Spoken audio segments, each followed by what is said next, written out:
Les gens se font tuer en France et on n'en fait pas tout un plat, c'est vrai. Il y a même un prêtre qui s'est fait poignarder il y a pas si longtemps et personne n'a hurlé à la montée de la christianophobie. Si vous êtes un peu con ou que vous jouez à l'être, vous pouvez vite vous dire que décidément certaines communautés cherchent plus l'attention que d'autres, suivez mon regard. Si vous êtes un poil plus malin, ce que vous pouvez faire c'est regarder le contexte. Petite liste.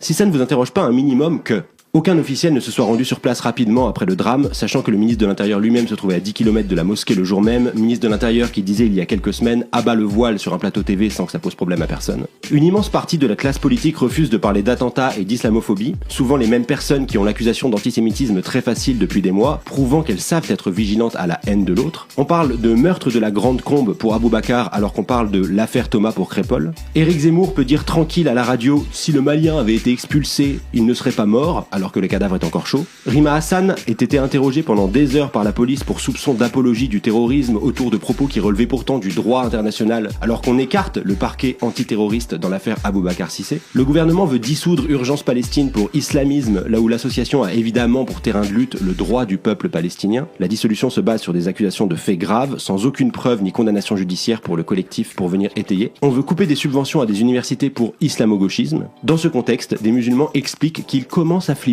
Si tout ça ne vous interroge pas, félicitations, vous êtes dans les 87 à 93% des Français de 2025. Maintenant, vous savez, enfin, si vous auriez été résistant, collapot ou énorme mouton dans le dégoût.